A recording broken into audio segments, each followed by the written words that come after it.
everybody. See the red subscribe button down below? Click it for me. Thank you so much.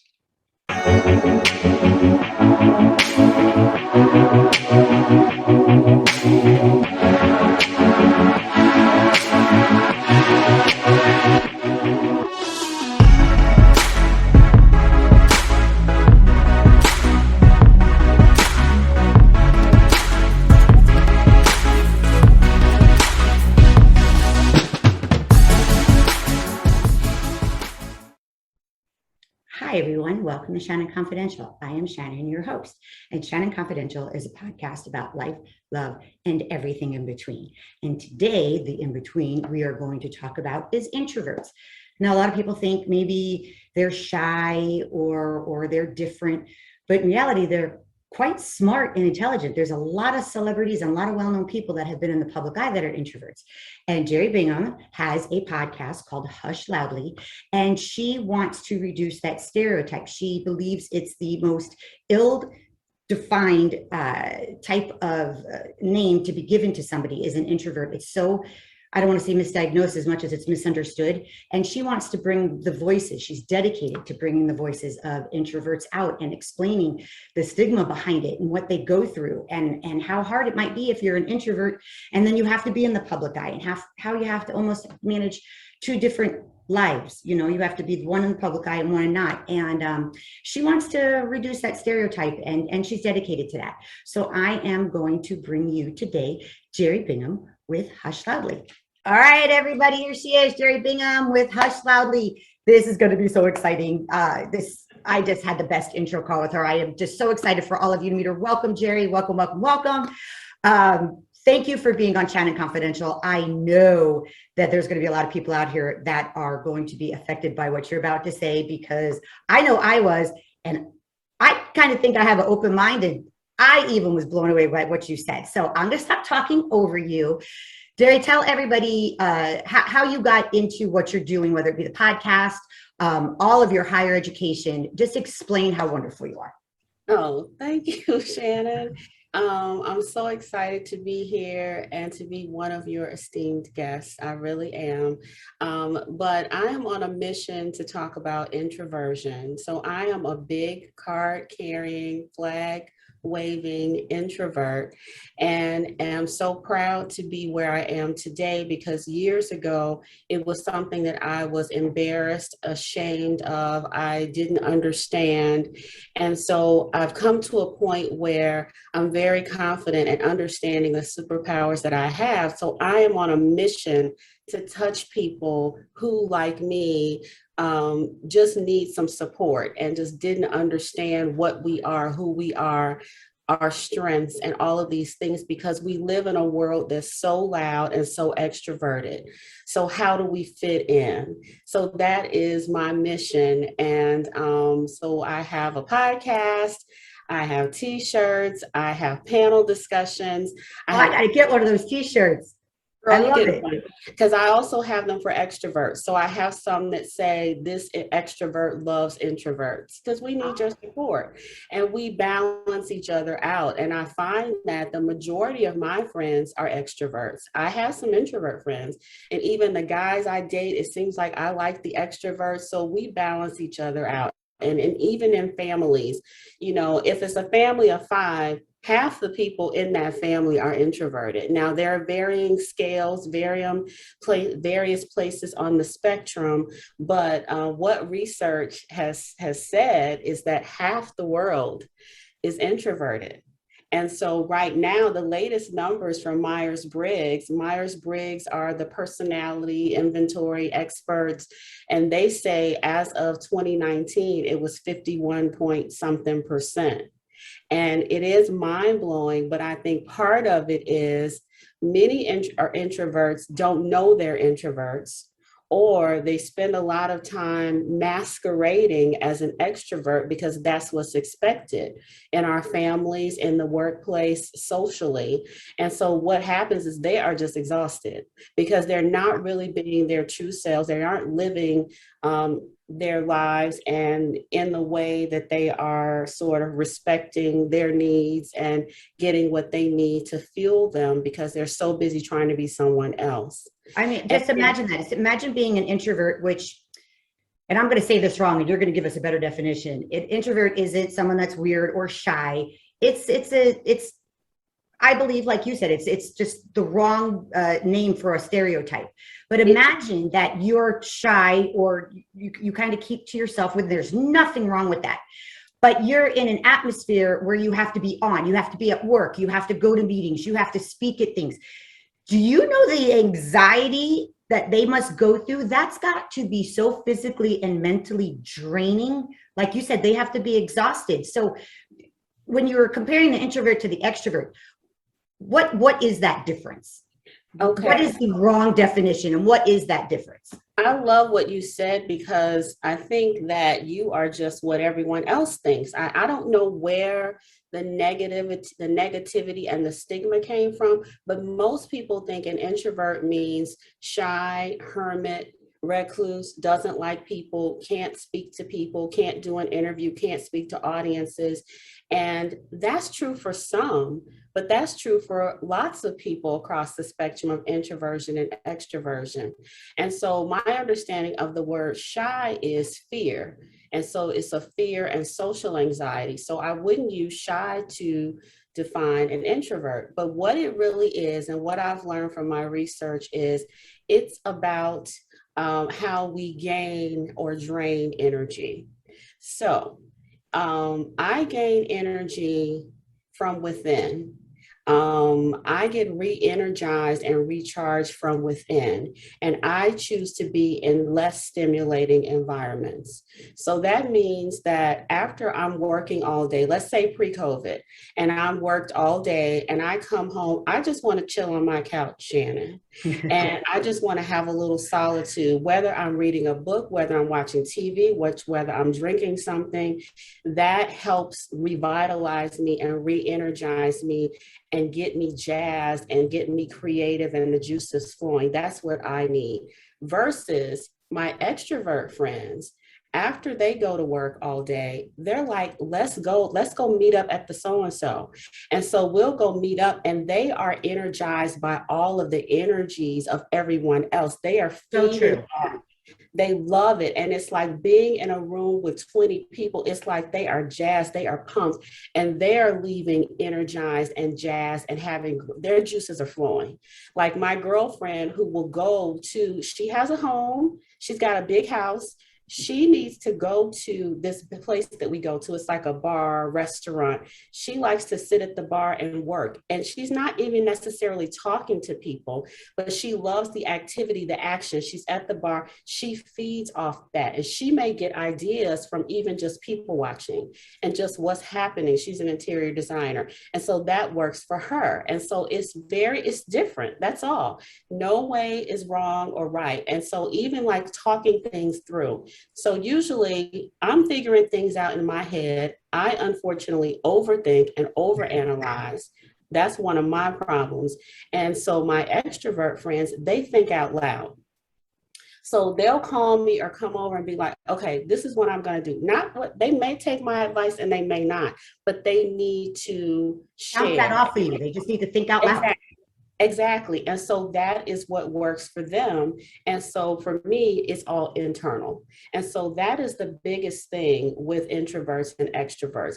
And also we introverts, we like people. I love people, but we are exhausted from all the interactions. So when we go out and it's just 20 people or a room of 200 people, I'll talk to people, I'll socialize, but I am exhausted and ready to hit the floor in like an hour and a half.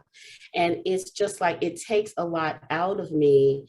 Not that I'm uncomfortable, not that I can't talk to people. It's just, I don't know why. Well, you have to level up that you're on, you have to level up because you're, I don't want to say compensating, but, taking over that part that wants to just not. So you have to double it. So it's even more exhausting. Does that make sense? Yes. Yes, it's and even I've talked to in just my interviews with introverts, noticing the things that we do, like we'll go to something early. Now, I never realized it was because of my introversion. I go everywhere early. I just like to be early, right? So if you tell me it's a reception that's from 5 to 6:30, I'm probably going to be there at 5. And what someone brought to my attention, I'm learning so much from my podcast, as you are too. I'm sure you've learned so much. Oh my goodness. Someone defined it and said how we go early because we want to start with the connection building early on. If we come late, it's like the party has moved on without us. Conversations have started, groups have separated off, people are already sort of connecting. And so we come in late and then we're like, okay, where do I fit in here? where do I fit in? I'm going to try to butt in on this conversation where people are hee-heeing and ha-haing and having a ball. I'm not going to interrupt that. But if I'm early, I can be in it or start something, initiate something with one or two people. And then, we have our little conversation. That part was new to me because I do it. But when this guest told me that, I said, oh my God, is that an introvert thing? But it made sense to me. I have goosebumps going down my legs. I always thought, well, I want to get there early because I'm punctual. And if someone took all this time to plan a party, I'm going to be there at the start of it. But until you just now broke it down to that and has nothing to do with being punctual, I was like, wait a second, that's kind of how I see it. I kind of want to just be able to just gel and find my way and not be overwhelmed with, I don't know where to walk up to when you're kind of just standing there going, wow, that made a lot of sense, Jeri. Yeah, it's interesting, and it's about your comfort level. And here's another thing, Shannon. So the experts now are saying that we shouldn't just say you're an introvert, you're an extrovert. They said it's a preference, and this makes sense because for years, when I started talking about this, people were like, "You're not an introvert." I'm like, "Yeah, I am," and they're like, "But you like people," and I'm like, "So that's because there is a definition that's a stigma that's attached to it that's inaccurate." But still, people will still challenge me. They're like, "You're in marketing. How can you be an introvert?" I'm great at it because I'm listening and I'm observing and I'm picking up social cues and doing all this stuff. But yes, I'm an introvert. So it's this preference is, yes, I can be extroverted, but my preference is to be introverted. And so when I am performing as an extrovert, especially for a job interview, for something where I know that I have to show a lot of energy and show things and show confidence at a level that is acceptable to our society or looked at in our society, then I am more extroverted. If I'm giving a presentation, and even right now talking to you, I am turning it up a notch. So like if you notice when we talked on the phone, I'm the same person, but I probably was a little more low key and calm. It was Because a lovely conversation. Yeah. Thank you. Thank you. But it's like we turn it up a notch when we have to, and then we turn it back down. And same thing for extroverts. It's like I'm finding even with my friends, well, they'll say, this is my introverted side because this, and this, because, they are usually one way, but what's beautiful is that we all are introverted and extroverted. Now, again, it's a spectrum. Some introverts are really shy and probably maybe hermits and maybe this. But I just want people to understand that we're all different and that we all just need some understanding. And I want people to stop thinking that introvert is something bad. Yeah, like the crazy person who lives next door that you never see. And that's not the same thing. And then you see that sometimes. So when there's a mass shooting or a murderer or something, and the neighbors will come out and say, oh, he was a hermit. He was an introvert. I hate that. I'm just because there's nothing wrong with being an introvert. You're combining the two, and that's wrong. You're combining the two.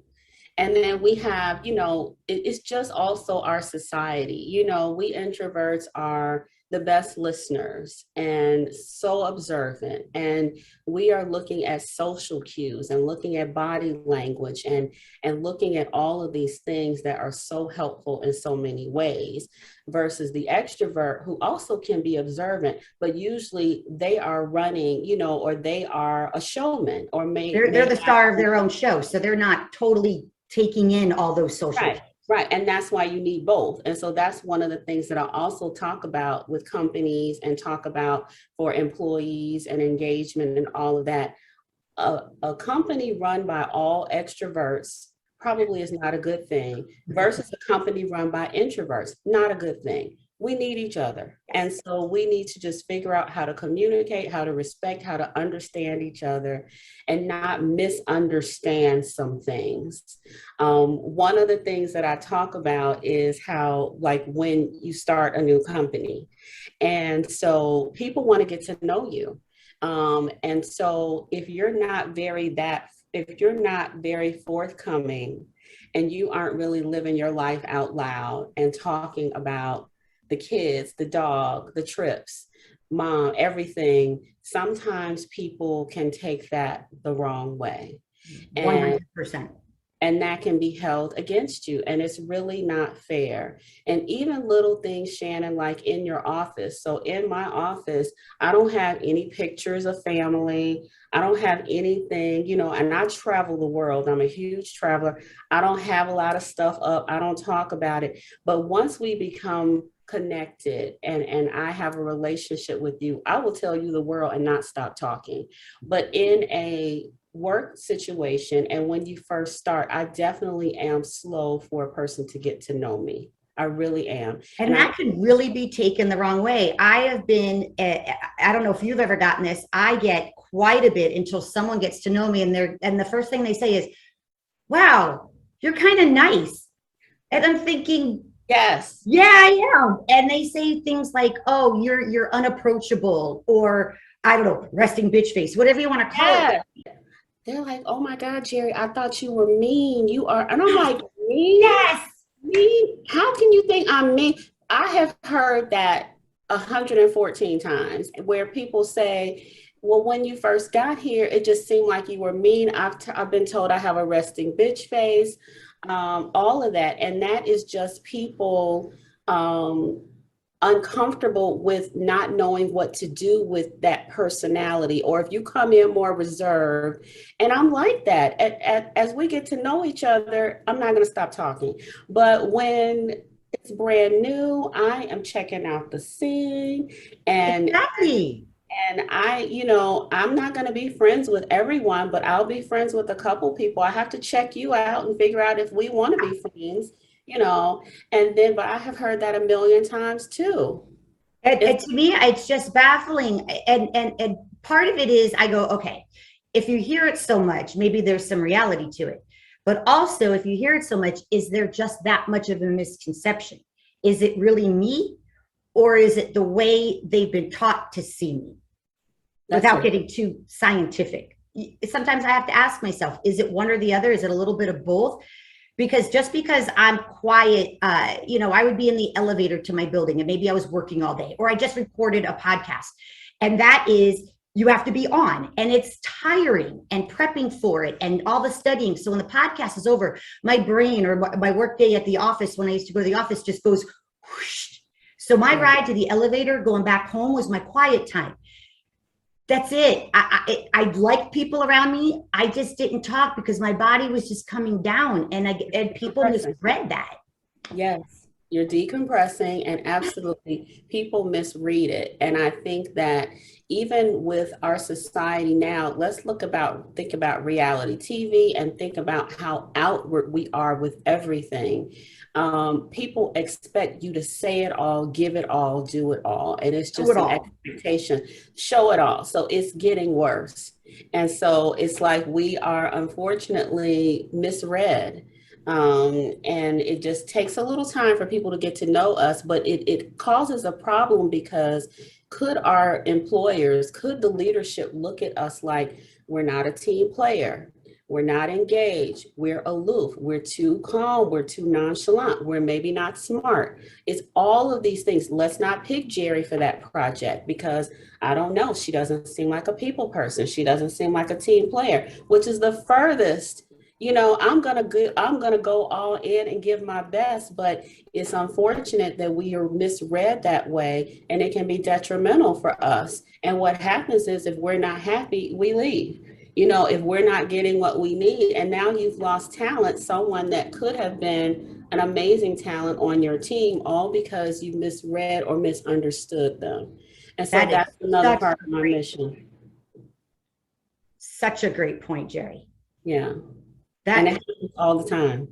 Yeah. And you said a word earlier today, and I also believe because you're misjudged, or they're judging the book by the cover, or they just don't take the time to get to know you because your silence to someone else is very uncomfortable. I'm very comfortable in silence. I could go on a road trip and not say 2 words to somebody, not because I don't like that person next to me. I'm just enjoying the view, the ride, just the journey. That to me, I don't have to talk the whole time. I'm okay with silence. And that makes people very, very, very uncomfortable. But you said a word earlier that I think really struck me. Introvert or extrovert, that has nothing to do with confidence. No. You have confidence as an introvert.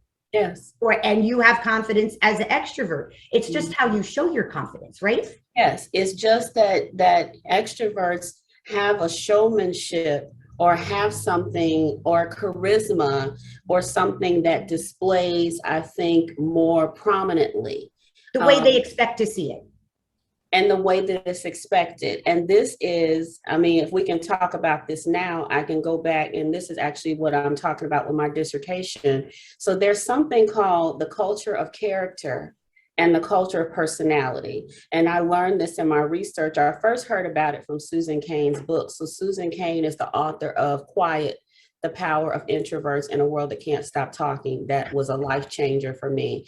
But she talked about how the culture of character. So think back, Shannon, to pictures of your great grandparents, and like maybe in the late 1800s, early 1900s, and think about how their pictures, they were all so solemn and so serious. No one smiled.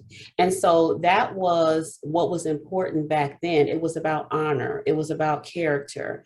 It was about your word. And all of this started to shift as the urban communities developed with manufacturers, and people were selling things from vacuum cleaners or whatever. And they were coming out into the rural and coming into the areas, and these vacuum cleaning salesmen and people selling elixirs, and even the circuses, they were coming out, and there was this charismatic, cool, fashionable sales type person that was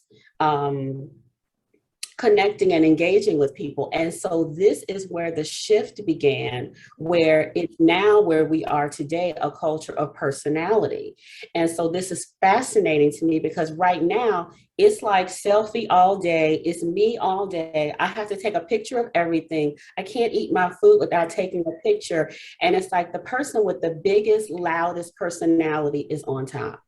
And this is this shift. And I've asked Susan, because we've become friends now. I was like, what do you think is next? What is going to be in a hot? Like, I don't know. We don't know what's going to be next, but isn't that fascinating? And so that whole charisma, all of that is that what many extroverts have, not to take anything away from them, because I love it. I wish I could have that at certain points in my life. I wish that I could have the gift of gab. I'm confident and able to talk about anything, but I've noticed and watched some extroverts who I don't think they even know what they're talking about, but they have the gift of gab, and they have they have their 15 minutes in every single conversation. It's like they dabble in everything but excel in nothing. It's kind of crazy. Yes. But that wins in our society. That is, highly favored in our society. And there's so many CEOs and people in leadership positions that I think they got there because of that. And, they usually have introverts and extroverts, others working beneath them who are helping them. But it's unfortunate that salesman that sort of showmanship counts for so much in our society. And that's that whole culture of personality. Yeah. And it makes you wonder if that's what's accepted and that's what people are playing up to. Do you think somewhere in there, there's a mindset, fake it till you make it? Like, yes, put it all out there, even though you may not really be that person, but that's the person that is going to get more likes and more views. So that's who you artificially become. Yes, and it works. It works for some. I don't think it works for all, but it works for many people. And they have much success because they're faking it till they make it. And what's unfortunate is there's so many people that have substance and have intelligence and have all of this, but all of that is kind of hidden, or it's not appreciated. It's not appreciated. And companies aren't investing in that because they don't see it, because that person is quiet, or that person is in their own world and in their space. And so the person that's shiny is that, and that's the one who raises up in the ranks. Yeah. I mean, think about it. How many times have you heard people say, I know I've said it. Oh my gosh, your energy is contagious. But I can't tell you that anybody's ever said to me, your quiet is engaging. Like, well, it doesn't go that way. Well, but it's a great comfort. I've heard a lot that my calming nature is very helpful to people. And I've actually been commended in certain positions where they're like, your ability to remain calm helped us through this. Because I'm thinking, while everybody else is bouncing off the walls and losing it, I'm sitting here thinking calmly about what we should do. So it varies. So, and then even friends, I think when they want to talk things through, whether it's business or personal, they always say something about my house is so calming. I don't think it's that. I think it's the personality. I think it's something that my energy. And I think that we introverts have that. And that's something that we have that's beautiful to offer, is that calming and relaxing energy. Yeah, though I have never, ever had anybody not enjoy coming to my home. I would say either they say nothing or 100% across the board, that it's very welcoming. Yeah, It was very welcoming. It just, people want to come in and just plop down. They feel very comfortable here. It's very welcoming. There's not a lot of chaos.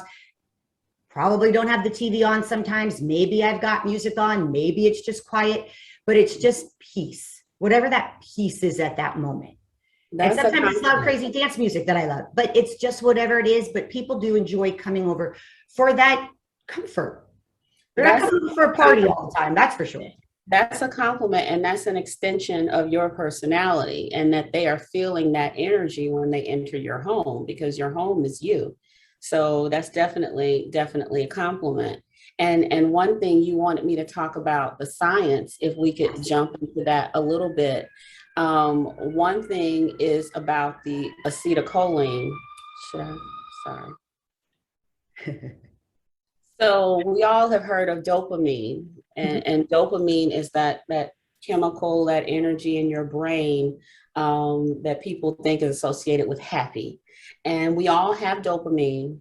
We all have the same levels of dopamine in our bodies, but with extroverts, they have a higher tolerance for dopamine and they need more of it.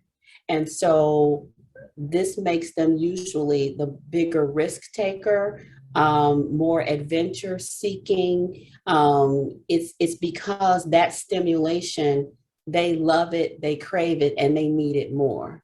And the opposite is acetylcholine. Acetylcholine is like dopamine, but it's the calming thing. And that's why I'm bringing it up, because we're talking about your house.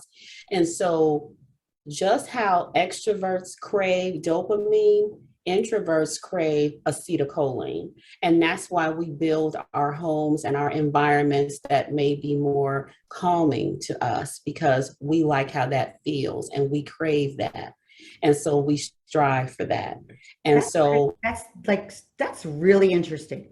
And extroverts have acetylcholine, but they don't like it as much. They don't care about it as much. They go after the dopamine, just like us.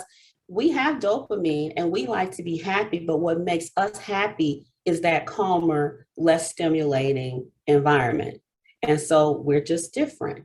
And then the other thing that I've learned with the research about introverts and extroverts is neural pathways in our brains. And so extroverts have a shorter neural pathway. And so they process stimulation and come to something quicker than we do.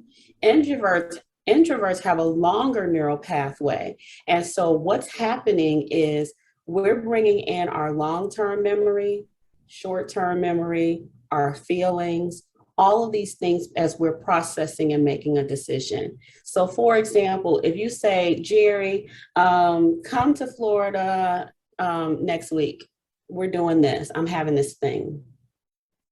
And an extrovert is gonna say, I'm in, yes, what time, where, yes. The introvert, I'm just as excited, but my brain is processing it differently. I'm thinking, okay, is it next Saturday? Okay, next Saturday, I'm supposed to go to a baby shower. And then I wonder what the weather's gonna be like and where in Florida. And what time is she gonna have it? Is it gonna be an evening event? Am I gonna need a cocktail dress? All of this craziness is going through my brain. And you're sitting there like, is this girl gonna answer the question? And so, oh my God, I totally get this. And so it's the way we're processing, and then it helps us informs our answer. So yes, I want to go, but I'm thinking of all these things before I give you an answer. And unfortunately, I think it comes across the wrong way sometimes. And even I think about this with dating and with guys. And I think if a guy asks me, you want to go to the movies tomorrow? And I do want to go, but I'm thinking about, okay, am I getting my hair done? And what am I going to wear? Is it going to be cold? And then I think my hesitation may be the guy's like, she doesn't like me.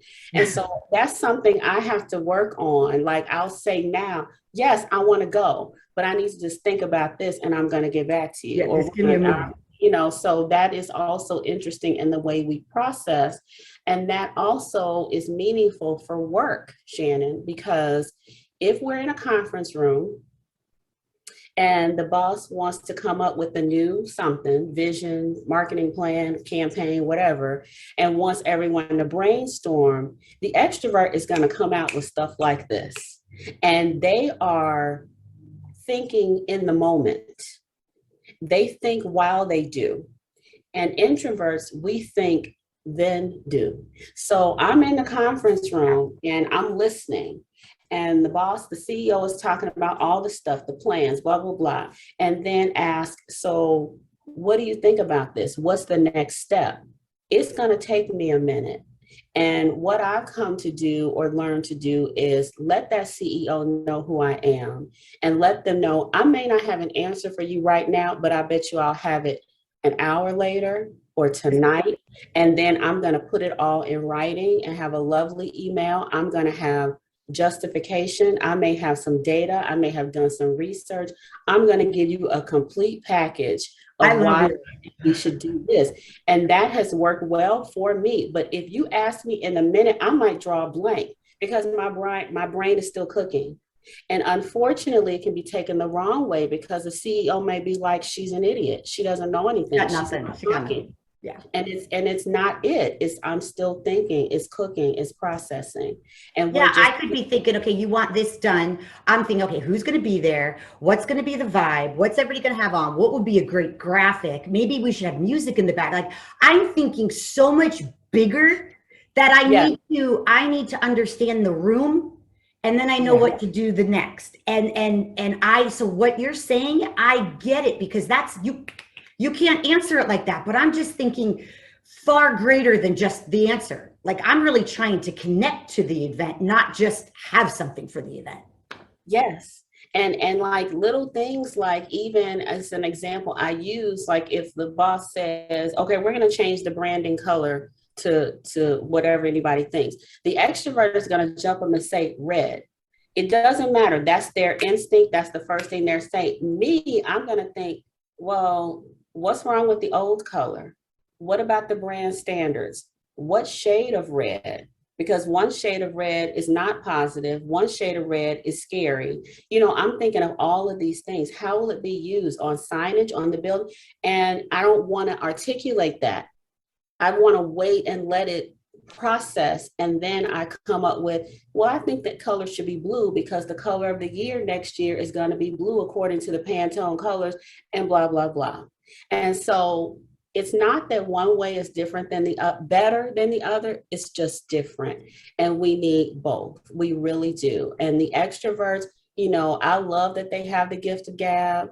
I love that they can come up with things quickly, but that doesn't mean that's always the right way. And unfortunately, some companies, some CEOs, they think the loudest, the first to speak, they think that's the best answer. They think that's the smartest. And that's unfortunate because they're missing out on their talented introverts who are really working it through and thinking it through. Yeah, and that's also in a world where everything comes like this. Everybody wants an answer fast. Everybody wants that you know, they want you turn on the computer, you want it on. You look for something, you want to be able to find it. So you're a CEO and you ask a question in a world full of now and you don't get now. That could frustrate that person simply because we've just been taught that everything has to be so fast. Yes. We've lost the ability to just slow down. Yes. Yes. You know? Yes. And that's interesting, even with the pandemic, how we've all had to slow down. And you're making me think about, you know, with all of the death and all of the violence and the riots and everything that happened in 2020, you know, it made all of us slow down. And it actually seemed to be a good time for introverts. I think that many of us enjoyed working from home and still working from home. Those of us who were blessed and able to have a job and work from home. I think that we found ways to use our voices differently. I mean, I think most people hate Zoom and all of that, but it probably was good for some of us. Because I think that even with like a conference room environment and 40 people on or 30 people on, I think it was, I don't know, just more comfortable for some of us. But I think that we're right back to fast. I mean, that was like a little slowdown, but back to what you were saying, we are in now. Everything has to happen yesterday. Yeah. Now, you also mentioned something going back to the science, because I'm such a science person. You say the word science and my ears just perk up. You were talking about the different levels of an introvert to an extrovert, and the extrovert needs more of this, and I'm just drawing a blank on the name of it right now. Dopamine. And they need more of it. Does your body produce it as you know, you like want it, you know, is it, you know, like sugar, you know, does your body produce it, or do you just get a certain amount? And then when you need that additional excitement, you look for the outward ways excitement, you jump from a plane, you know, or does your body make up that difference? Yeah. So from the research I have, we all have the same amount of dopamine in our bodies, but extroverts have more stimulators. Maybe I didn't say that. And so introverts have fewer. And so that is why extroverts need it and want it and crave it, because they enjoy that stimulation and they have more receptors. I'm sorry, I used the wrong word. Extroverts have more receptors. Okay. And so they are processing, and the more the receptors eat it up, the more that they need it. So they do produce more as your body craves it. It's not just a solid amount per day and then that's it. I don't think so. I think it's right the way it moves in your body and this whole with the receptors and the stimulation. But we all start off with the same from what I understand, but I think it's the way your body processes it and deals with it. And so extroverts just need and crave more of it, and they're less tolerant to it. Whereas we are introverts are the opposite. And I think it's amazing when you mentioned the length of the neurological channels for an extrovert or an introvert. That is incredibly interesting. Isn't that interesting? And it just makes sense, because I think that for me, I would struggle thinking, you know, like, I know I'm not stupid. but why is it that the answer doesn't come out right away? And now I understand it and I embrace it. And so, and if I'm called on in a meeting, which I think a lot of introverts don't like, I'll say, I'm still processing. And because I'm able to show my worth at companies, they get me now. So usually they get, you know, it takes a minute, but then they get me and they're like, okay, we'll get back to Jeri later. Because She's they gonna know come up with I'm going something to good. come. Just give her some time. Right. Because they know I'm going to come with it. I'm going to come through with something that's going to be great. You know, and so it's so important for companies, especially companies where the CEO is an extrovert. It's very important that he really or she understand that they have both, and they need to be supportive and encouraging and empower both, and to not let the extrovert take over the whole meeting. They Definitely, will. They will. we want your ideas, but table that or monitor or manage it in a way that you still leave room for others who want to say something or either offer later. Everybody, you can email me later if you have additional ideas. Or one thing is to provide an agenda a couple days in advance and be specific. At this meeting, I want us to end up with this. Come with your ideas on what the color of the new brand should be. And then we introverts are internalizing and thinking about it 2 days before. And so when we get to the meeting, we'll be like, okay, I think it should be blue, and this is why it should be blue. And that's something simple that I think organizations can do. Yeah, you've mentioned this quite a bit throughout, and if anybody, all the viewers and listeners out there, when Jeri talks about, you know, talking to corporations or companies or businesses and how to handle different employees, Jeri does, believe it, introvert Jeri, as wonderful as she does speak. So I want to make sure that all of your contact information, any way anybody can reach you, will absolutely be below in the show notes. I want you to utilize this incredible knowledge that she has. And you also said you were studying for your doctorate, so I take it you're clearly continuing your higher education on this. I am. And it's funny how, so I have a bachelor's degree in public relations, a master's degree in integrated marketing communications. But I wanted to, because I'm a lifelong learner, I wanted to go back to school. And so it's funny how I got on this topic of introversion because we were having a class, it was about student development. And we were talking about those students that go away to college for their bachelor's degree and talking about how their identity affects how they succeed or maybe not succeed. You know, your first time going away to school, right?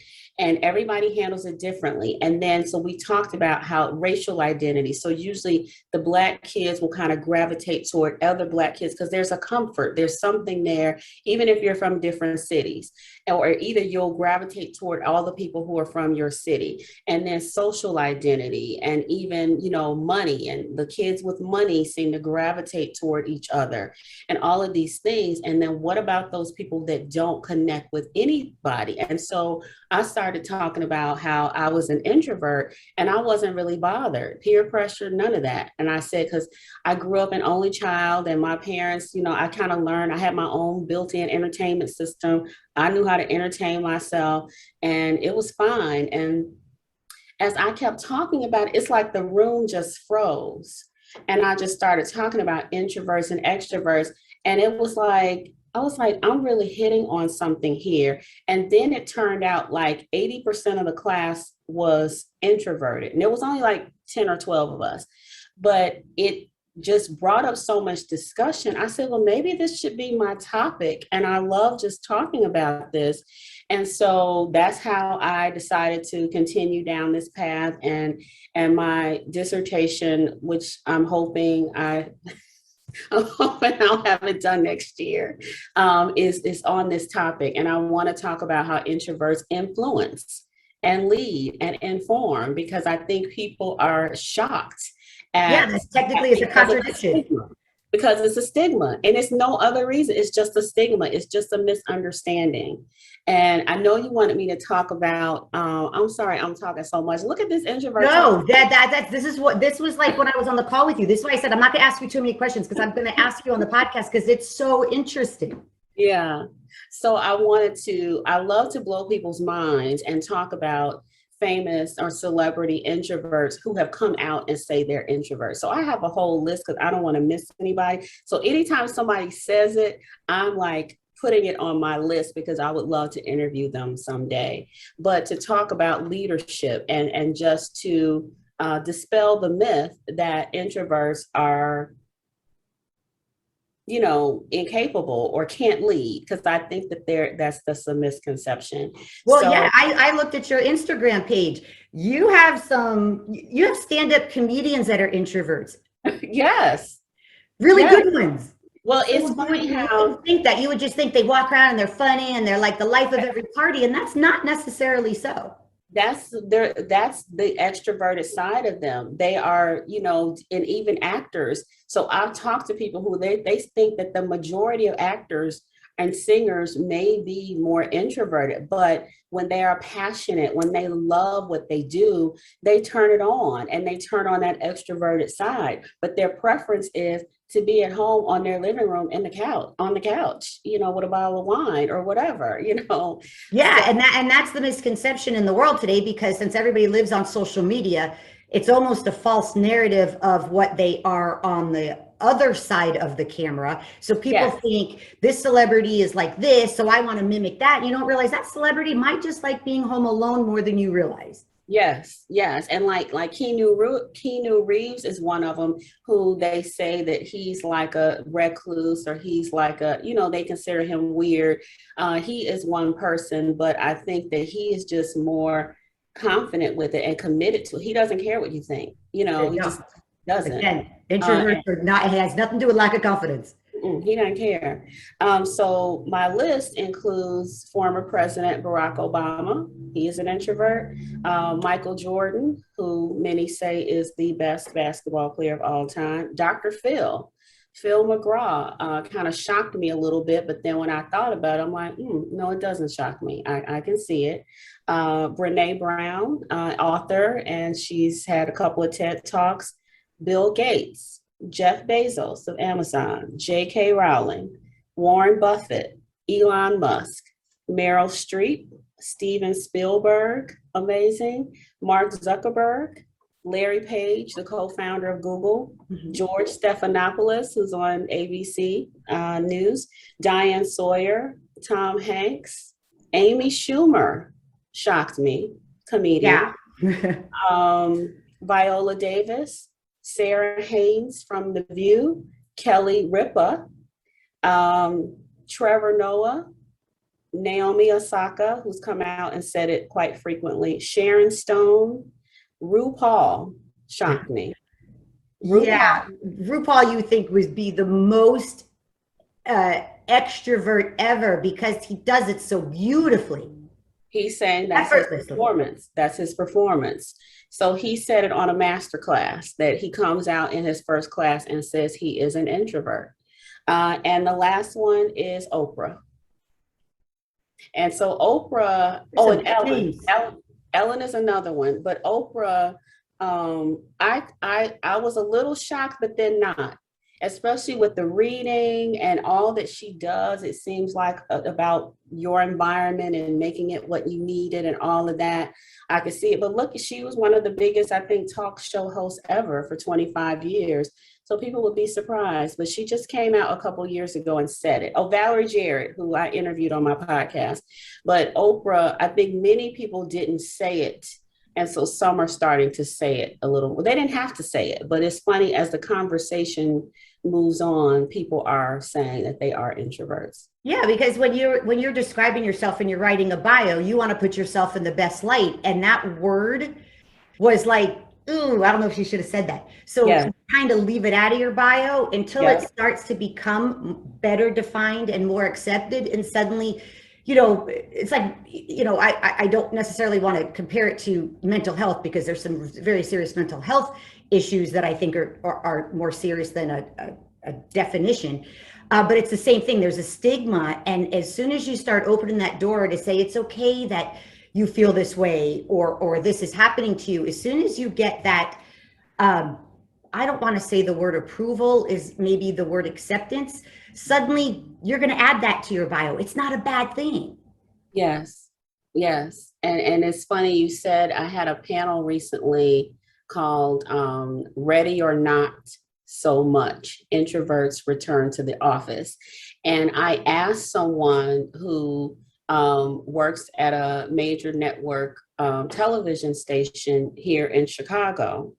And she was like, I would love to, but honestly, I don't know how it will be accepted or perceived at work. Because I think that once I'm out as an introvert, they will use that against me and say, well, she couldn't do it because she's an introvert. She didn't want to come. And I was like, God, that hurts my heart. That, but you are absolutely right. So you cannot take that risk. And it's unfortunate that it's like that. And I think back to your point, it's like people admit it when they're comfortable, when they're able to, because it's this stigma. I hate it. And that's what I'm on a mission to change and help people understand that it's not what you think it is. And for those introverts who are insecure and don't understand their power and their value and their worth, I want to empower them and let them know they are perfect, they are fine, and they can do whatever they want in their own special way. I love that. I love that. And you were saying you Hush Loudly, you see it behind me. You have your podcast and you interview introverts and try to tell their stories. Explain to everybody what Hush Loudly is. Yeah, so it's called Hush Loudly, Introverts Redefined. And what I'm trying to do is change the narrative. And by doing that, I talk to introverts about their successes, about their challenges. I get their advice. I ask them how they work through certain things because it's just helpful. And forward, because anybody listening, they could use that knowledge. Yes, and the response I get is amazing. I've had people contact me and say how they listened to a podcast or a panel discussion and went and talked to their boss about this, and it just brought about so much understanding, and their boss really got them or saw them for the first time. I've even had people talk about their relationships. A lady, she kept emailing me about her boyfriend that she thought was an introvert, and she was asking me, like, how do I do this? And that made me create a panel called How to Love an Introvert. Just things like you misunderstanding what we mean. And so if I hesitate, it doesn't mean I don't like you. It doesn't mean I don't want to go out with you. It doesn't mean I'm annoyed by you. It means I'm just thinking things through. And so those kinds of things are so powerful to me and make me so happy that I'm able to serve people in this way. So it's like also the extroverts. I have those extroverts who will say, I've learned so much about my husband that I didn't know until I watched this or I heard that. I love that. So it's like we're educating those extroverts, and then we're also empowering introverts. And yeah, it goes both ways, because sometimes, you don't know what you don't know until you realize you don't know it. It's the same thing when I got on the phone with you, because, after reading, I was like, I need a little bit more explanation on this. And as soon as you started speaking, my mind started seeing it so differently immediately. It's like it was right there under my nose the whole time, but until it was explained, I didn't realize it was there the whole time. Yes.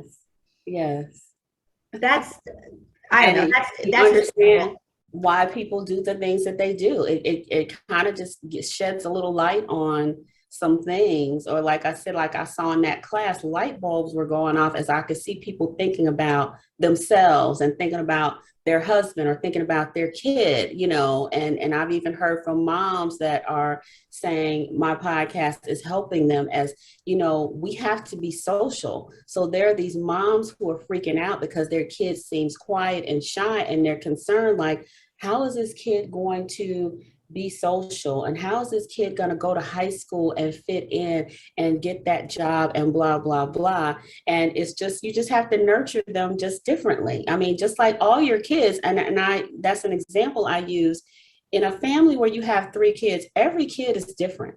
Every kid has a different personality, and you manage the way you love and care for that child based on what they need. And so it's just the same thing. It's, you know, that this kid wants to be in the band, play soccer, play football, whatever. This other kid wants to sit on the porch and look at the trees or read or just sit with mom in the kitchen. It's okay. Both kids are going to be fine. Love both kids, but just know they have different needs. And so it's your responsibility to love them equally and not try to make the quiet kid be this kid. Not, don't do that. Just love them equally and just know that they're different. Yeah, and there's nothing wrong with different. And that's the next talk. It's not wrong to be different.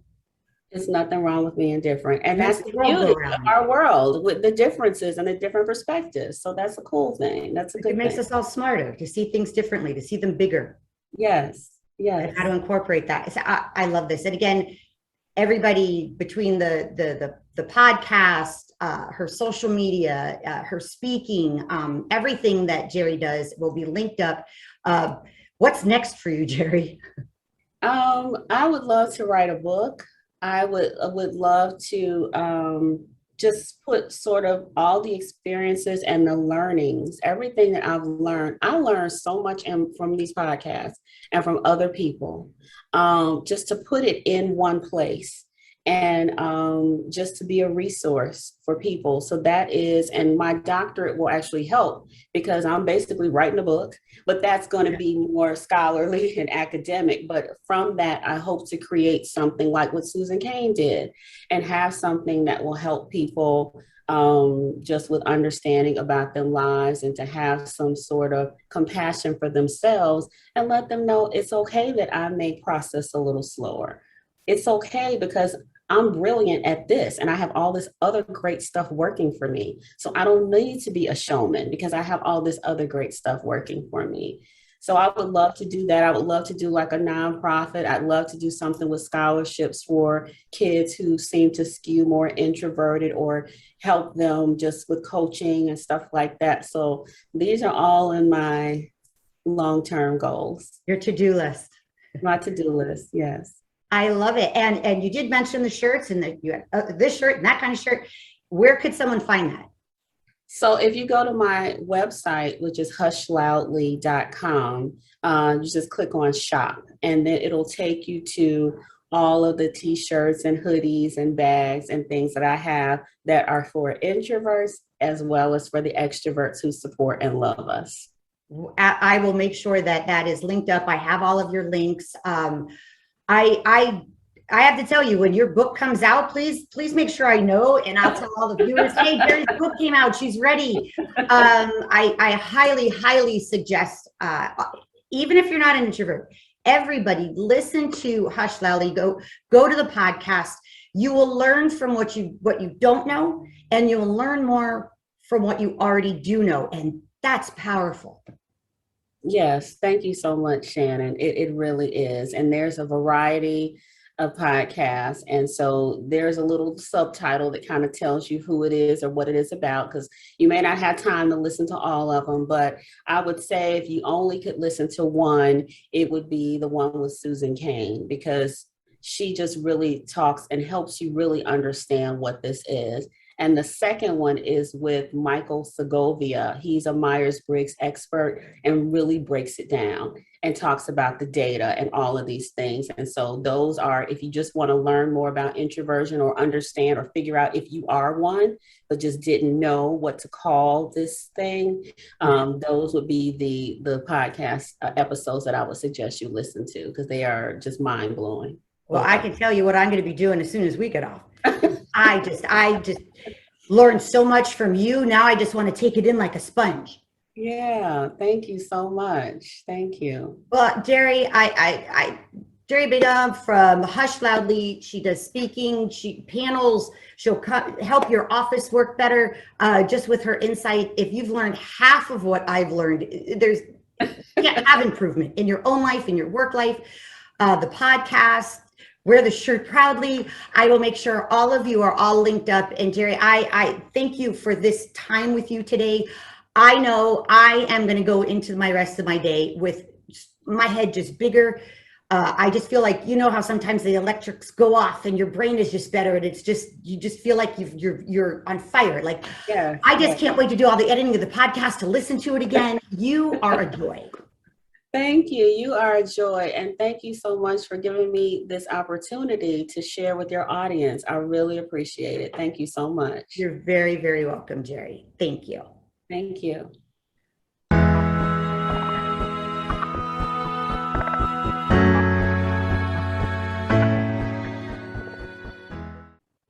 Hi, everybody. See the red subscribe button down below? Click it for me. Thank you so much.